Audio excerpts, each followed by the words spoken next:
Hello everyone and welcome back to 10 Years a Doctor Who Fan, the series that looks back at my time as a Doctor Who fan over the past 10 years to mark the upcoming anniversary next year. Now first of all, just a massive thank you to everybody that's seen the first part in this series, the one looking at 2008. I wasn't too sure how successful it might be, but luckily a lot of people seemed to be able to relate to what I was saying and had fun reminiscing about old Doctor Who, RTD era Doctor Who, in the comments below and their experiences of getting into the show. So that was really great. Great to read those comments and great to see that reaction. But anyway, I'm not here to reminisce about the last episode in the series. No. I'm here to talk about 2009. It's part 2 of the series, looking at my second year as a Doctor Who fan. So Doctor Who in 2009. It was somewhat reduced, to say the least. We had the specials instead of a massive long series, 13 episodes, as usual. But to be honest, as a fan at the time, I would have been, 8 years old at the start of 2009. I don't really remember being too disappointed. And I think, to be honest, that's because I was a relatively new fan. I didn't really have that precedent for a 13-episode series set in my mind yet. Because, obviously, the year before, I'd only just discovered Doctor Who. And I'd kind of gone into Series 4 thinking, okay, this is good. But I don't suppose I thought at the time that, oh yeah, they've got to be 13 episodes every single year. I was just enjoying those episodes as they came out at that time. And also, as I mentioned in the last video, I did have my Series 1 DVD box set from Christmas to keep me preoccupied in the intervening months, I suppose. So I suppose before I address each special individually, and my memories at the time of watching them, and nostalgia and all that jazz, there's a pretty big elephant in the room that I should address first, and that is the departure of David Tennant. I don't really have any memory of finding it out, but I suppose I would have found out that he was leaving Doctor Who near the end of 2008, because that's when he broke the news, I believe. I think it was about October, November, when he was doing the Shakespeare thing. Hamlet, that's the one, was it? I think so. But definitely before Christmas we knew, and that was what made the next Doctor an even more exciting Christmas special, I seem to remember, because we thought, okay, is it David Morrissey? Is he the new Doctor? In fact, actually, that brings me on to Matt Smith, because that thing we did with Matt Smith, the confidential special, that came out in January 2009. I remember reading about it quite recently, actually, in a Doctor Who Complete History book. I think it was about the 3rd of January. So right at the end of 2008 and at the start of 2009, I was coming to terms with, I suppose, regeneration and what that meant for Doctor Who and how that was part of the show's ongoing canon and mythology. So that must have been new.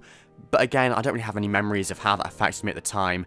And also, I suppose the year before, I'd seen the fake regeneration in The Stolen Earth. So, at some point, which I don't remember, I must have just come to terms with the concept and thought, okay, this is it, this is part of Doctor Who. What are you talking about? This is how it's always been. Even though I'd only been a fan for a few months or a year or however long at the time. So I knew David Tennant was leaving, but I don't have much memory of that. But anyway, the first special of the 2009 mini-series, Planet of the Dead, I remember seeing that photo of David Tennant and Michelle Ryan, who played Christina D'Souza, right at the start of the story's filming period, which was actually in January or February, I think. I remember reading that in the Complete History since, how that was made in the first few months of 2009, because of David Tennant's commitments to the Royal Shakespeare Company, and how it was a really quick turnaround to get that done for Easter. Obviously, I had no awareness of that at the time, but I do remember seeing that photo from the first day of filming, or whenever it was, of those two in that bus, with a massive flash for some reason, I suppose because there wasn't much light in the bus, but it looked quite artificial and strange, and there was a press release about how the story was going to be set in a bus, I seem to remember, and I remember thinking at the time, okay, this is a bit weird, a Doctor Who story set inside a bus. No, but Planet of the Dead, looking back, it is a pretty fun story. It does the job for a piece of Easter entertainment, I think. It was Easter Saturday, I believe. And yeah, I remember watching it at the time, vaguely, with the Easter egg the Doctor had, and the Tritivores and the Stingrays. Not many other memories, to be honest. It's not one of the most vivid ones I have. But no, I definitely watched that at the time. I remember getting the corresponding Doctor Adventures magazine, actually, when I was on holiday for Easter, I think.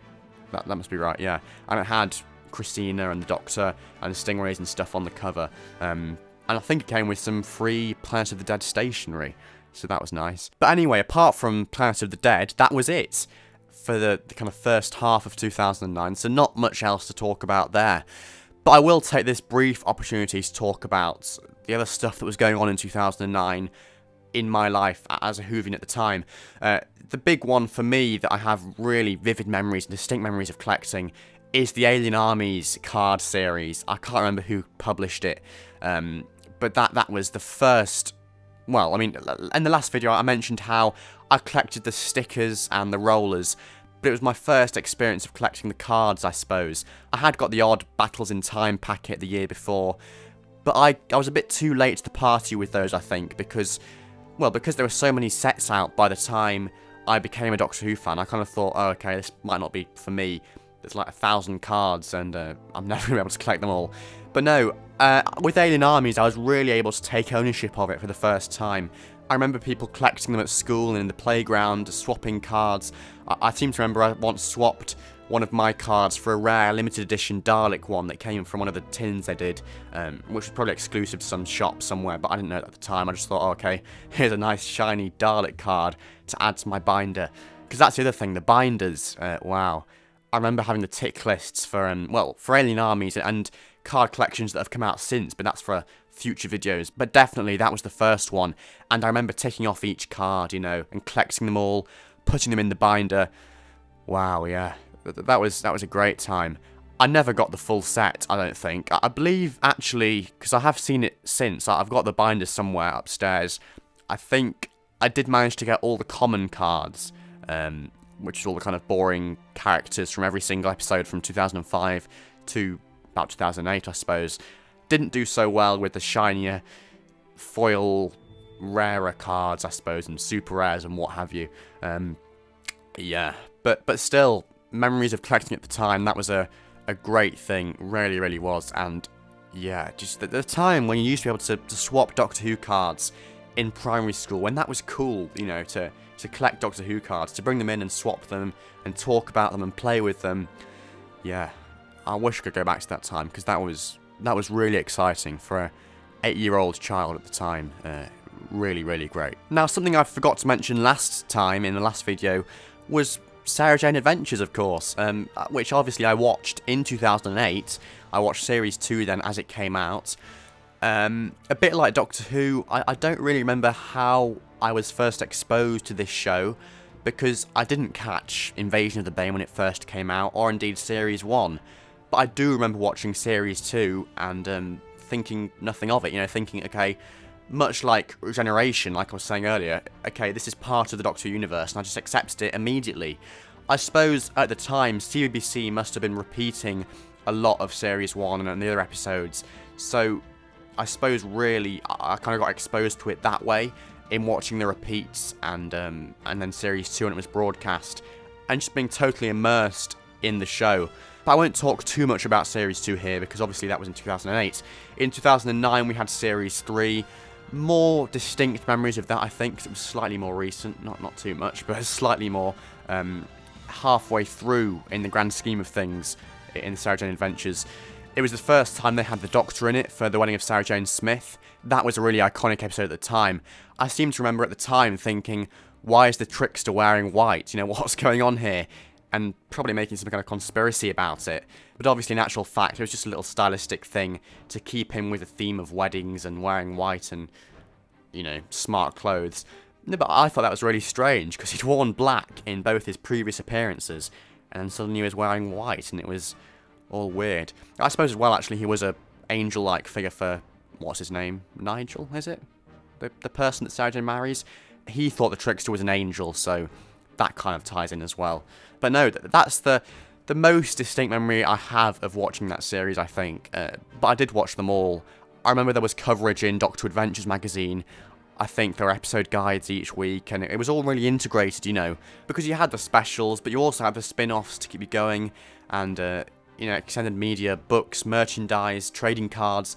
You had all of that, so it wasn't a massive thing that Doctor Who wasn't on telly as it was the year before, or indeed the years before that. because you had Sarah Jane and all these other things to keep you going. So that, yeah, it was really great. And again, it's a shame that we don't have that these days, that we don't have spin-off shows to keep us going on TV in the intervening months. Obviously there is Big Finish, which is a very good job, and Class last year, well, which I quite enjoyed personally, but didn't really get enough exposure or attention or approval from Doctor Who fans and the general public.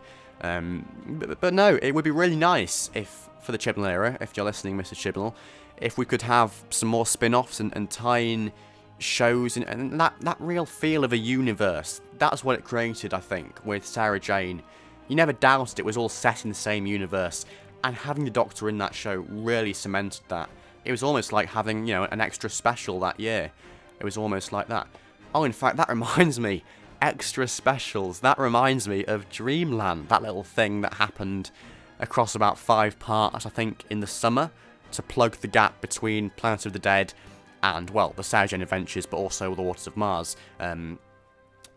Yeah, it wasn't really that great at the time, or indeed since. Much like the Infinite Quest, which was a little bit before my time, but I've seen that one since as well. The animated specials never really did much for me, to be honest. They were just there, and I think the kind of crude animation style just made it a little bit of a joke, if you know what I mean. And you couldn't quite believe that that was David Tennant, the 10th Doctor, because the figure in front of you just looks like a cartoony caricature version of him. Yeah, not integrated into the main universe in the same way as Sarah Jane, and not as successfully either. But hey, it was there, a little bit of fun, you know, just to keep us going, I suppose, and it was what it was. In fact, actually, I'm going off on a massive tangent here with regards to the intervening months in 2009, because there wasn't much Doctor Who going on, let's face it. So I probably can afford to talk about these other things as well. But no, talking about cartoons and comics reminded me of, oh god, the trailer maker and the comic strip maker, whatever it was called. Those two packages on the official website, wow. I spent so many hours on them, it was so much fun. You'll know what I mean if you were the same age, the same era. Just the trailer maker, you could get clips from recent episodes and put them together, and I suppose it was really what kindled my love of video editing, really, to be honest. It was the first kind of exposure I got to that world. And the comic strip maker as well was just such fun. You got to get all these, you know, characters and backgrounds and bits and put them together and speech bubbles and make your own stories. And I suppose as well, again, the comic maker kindled my love for script writing, for story writing and storytelling. Wow, I'd never really thought about it in such a deep way before, but those two things really did help to kindle my creativity, I think. Definitely, it helped to spawn a lot of the foundations for what, you know, who I am today, really, and my interest today in writing and video editing and all the rest of it. I mean, fundamentally, the trailer maker was basically a precursor of making YouTube videos. It was the first experience that I had of making my own videos. And you couldn't download them, I don't think, or share them, or, well, you could share them, but only to a certain extent. It wasn't like YouTube.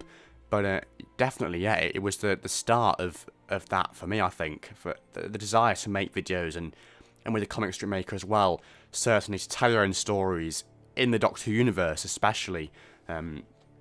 Yeah, that was a great time. I wish they'd do something again like that these days. We have things like that Game Maker, Doctor Who and the Dalek, and I suppose, yeah, maybe that does the job for kids these days. But for me, nothing will beat the nostalgia of using the comic maker and the trailer maker. And yeah, thinking about it that way really does hit home how much of an influence they had on me at the time as a child, definitely. Now, something else that's just occurred to me, as usually happens in these videos, you know, nostalgia leading to nostalgia and long forgotten bits of memory and what have you, is that by about this time, you know, summer 2009, Matt Smith's first season of The Doctor was beginning filming, Series 5, and I definitely remember actually looking on the computer at websites that had filming photos, I'm sure, with that first story with the Weeping Angels, because that was the first one that was recorded at the time of Angels and Flesh and Stone. I definitely saw pictures I think from Puzzlewood and the caves they filmed in, and the beach as well for the crash of the Byzantium. But no, I have distinct memories of seeing, I think from the caves where they filmed, some people had taken photos of the Weeping Angel props, you know, just outside the cave or at the doorway or entrance or somewhere, not inside the cave itself. And yeah, and I saw them definitely, and possibly as well with the Puzzlewood stuff, you know, for the forest. I might have seen some of that.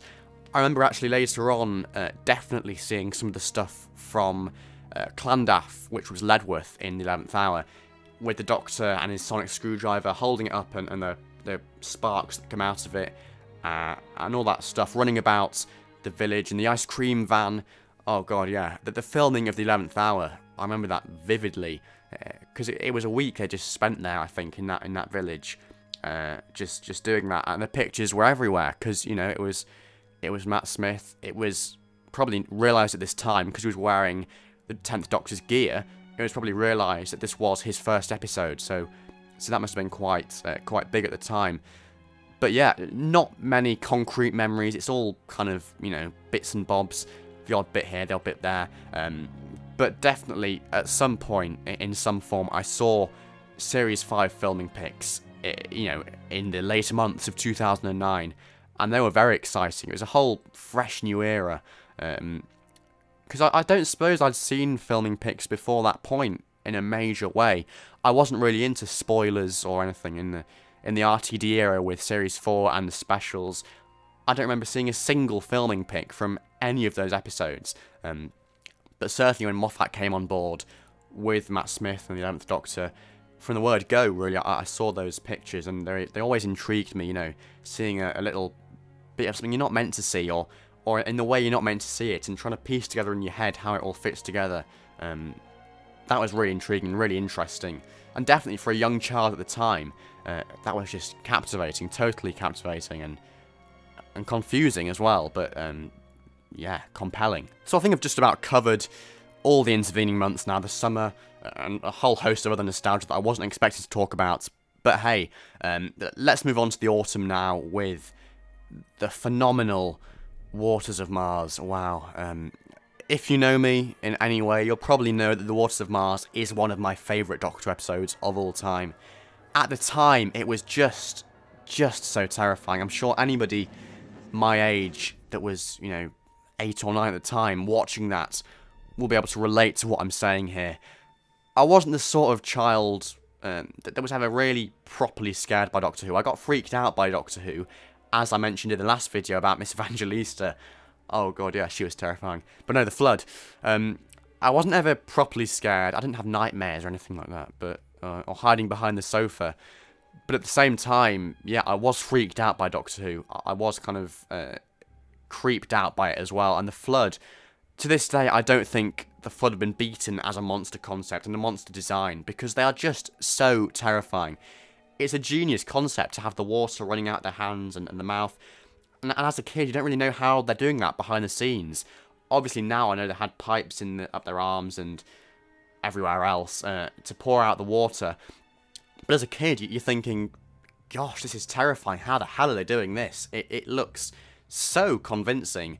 And the cracked mouths, the black tongue or black teeth, whatever it was, in the mouth. Those dead eyes. And the hair with the water running through it as if you just had a shower. All of that together, the combination of them just made it such a scary experience. It really was. I remember that first scene where the Doctor and Adelaide go to the greenhousey bit. I've watched it many times since, but specifically, I think it was in the trailer as well, the shots of Andy and the other guy that was in the Insurgency Adventures playing the Kulak chap, in the Horrors of the Kulak episode. I can't remember his name for the life of me, but it's Andy and that other person, and the other person is on the floor, kneeling down, Andy's up, standing up, and infecting him with the water, and he's got his hands on his head or something, and the other person's just shaking, and it's such a horrific image. I'll put it up on the screen now and find it on the web. It's so iconic. And the bit as well with Maggie, where Maggie finds Andy, and he turns around really quickly, 'cause he's looking the other way, and he turns around so swiftly, and it's just that horrific face the first time we see it. You know, the eyes, the cracked mouth, the black inside of the mouth, and the water spewing out, and it's so great, so magnificent, such a fantastic Doctor Who episode. Oh, it really is. But the flood, definitely, that's my main memory of that story. Just terrifying, the flood, absolutely terrifying. And as I say, yet to be beaten by any other monster from beforehand, from the classic series that I've seen so far, but also in the episodes made since. A genius idea, a genius concept, and executed so well. And then after The Waters of Mars, we got the first trailer for The End of Time. Gosh, this is where it gets exciting. I mean, that trailer, it's the one that's got the Elder Ood guy with the massive brain in his head that's kind of split in two, the Master with his skeletal form, all sorts of weird stuff like that. And I remember at the time just thinking, whoa, Doctor Who, what is going on here? What are you doing to me? Because it just seems so mad to have a special Ood with two brains, or to see the Master as a skeleton glowing. I mean, I know looking back it probably seems a bit strange, but those images to a child, they just confused me so much. And I remember vividly actually going to bed that night and thinking, what is going on? Trying to make sense of it all in my head. It was the first time, I think, that I watched a trailer that was so bombarded with mad, magnificent stuff. And I just thought, wow, it was so overwhelming, I think. That's the word. It was overwhelming. It's the first time that I was overwhelmed by a Doctor Who trailer because of how good it was and because of how shocking it was. Because that's the thing. Like I say, I wasn't big on spoilers back then. They just weren't exposed to me. I wasn't in the right place at the right time, you know, as it were. And so all those things just came to a shock. You know, even simple things like the return of Lucy Saxon. I think she was in that trailer as well. Or Wilfred Mott's. You know, they were surprises. And again, I wish it could be that way these days as well. But unfortunately, so much is spoiled these days, even beyond your own control. Yeah, and it's a shame that Doctor Who isn't genuinely surprising and shocking anymore. But I suppose there is an element of that you have to forgive for me being a child at the time. Well, for anyone, any of us being children at the time, and viewing Doctor Who in a different way and having less exposure to spoilers and all that stuff. It was different circumstances, a completely different situation, really. And then finally, you know, the End of Time and Christmas itself. Memories, I think, really, from part one of the End of Time. Again, I was overwhelmed, and by the end, with the Time Lords revealing themselves, I was just thinking, whoa, what? Somehow I knew of their existence, I think. I think I was pretty steeped up in the show's mythology by this point, so I knew who the Time Lords were. And I suppose it had been foreshadowed with the Master as well. You know, we'd had these bits of mythology drip-fed to us, so that reveal really did make sense and really was exciting. One thing I really remember is the 4 Knocks thing that year, in the whole of 2009. And I was once having a phone conversation with one of my old friends, just discussing Doctor Who, you know, because that was a thing back then that just happened, because everyone loved Doctor Who. But we were discussing the 4 Knocks thing. I remember I made a sheet. I think I wrote down a list of all the possible things it could be, complete with, you know, Ood Sigma stickers stuck on from Doctor Adventures magazine. I had a list of all those possible potential outcomes, because that was, you know, my first experience, I suppose, of a story arc kind of thing, where you're thinking, what is this? How does it make sense? How is it going to end up? Yeah, I was really intrigued by the 4 Knocks thing, how Russell T Davies was going to pull it off. And back to that phone conversation I had with my friend, I sort of got it right, I think, because before the End of Time Part 1 aired, it must have been, I remember talking to him and saying, just kind of tapping to myself, you know, the 4 knocks, the 4 beats, and thinking, wait, isn't that like a heartbeat for the Time Lords? And I put my hand on my heart and listened to my own and was like, oh yeah, it's like a double heartbeat.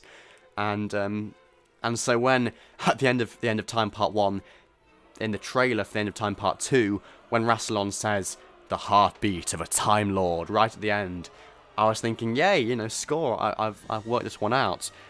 Obviously, it was a bit more complicated than that, but essentially, at least one of the forward-knocking kind of, you know, red herrings was the heartbeat of a Time Lord, and at least certainly as far as the Sim Master goes, the Saxon Master, as far as he goes, the knocking in his head was the heartbeat of a Time Lord. So I was pretty pleased with myself actually to have got that right at the time as a young child, and that was a really exciting experience, you know, guessing what's going to happen in Doctor Who and sometimes being right. Even more so for a child, because you do get the same sort of thing these days as well, but it was so thrilling, you know, for a 9-year-old at the time, just completely thrilling. I think I'll save talking about the End of Time Part 2 to the 2010 video, because strictly it was broadcast in that year, and then I can do a massive thing about Matt Smith and have all the Matt Smith stuff together, starting right from his first moment in the End of Time Part 2 all the way to the end of his first series, Series 5. So I'll save all of that lovely stuff for the next video. Other than that, that's basically it, I think. I know I was going to talk about Christmas every time at the end of each of these videos, but I don't really remember much about Christmas 2009, other than I did get the Series 2 DVD as a follow-up, you know, from the last year. It kind of set a precedent for getting a series box set every Christmas, or, you know, whenever, because I was so desperate to see all the new old episodes, or slightly older, not too old. I probably got loads of other figures that year as well, and at Christmas for my birthday. I don't know, I can't remember really. 2009 is a bit of a blur, I think, because it wasn't my first year.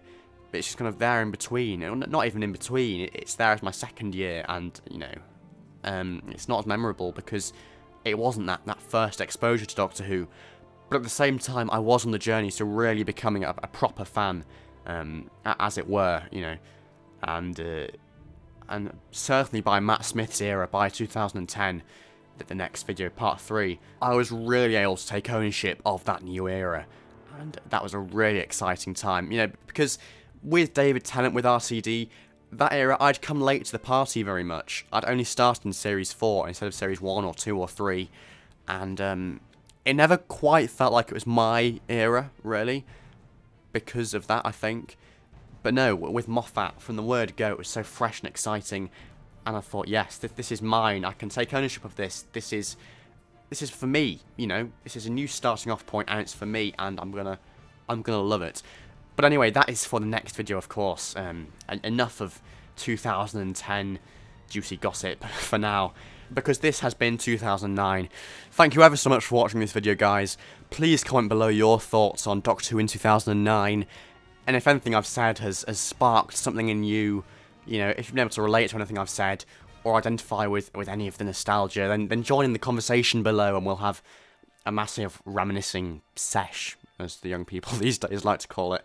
Otherwise, yeah, I might see you soon for some more new videos. I'm planning on running this bi-weekly, or fortnightly, just because I'd like to do it on a regular basis, but weekly might just be a little bit too much for something that requires so much, you know, nostalgia, and a long video, and actually thinking, you know, what was I doing in 2010, just getting to grips with that particular year. It does require a little bit of preparation to get into that frame of mind, really. But no, I'm hoping to do it bi-weekly, no plans to not do that. So, I suppose I'll see you, if not sooner, in 2 weeks for the next 10 years a Doctor Who fan video, looking at 2010. So without further ado, again, thank you so much for watching, and I'll see you then, guys. Goodbye for now.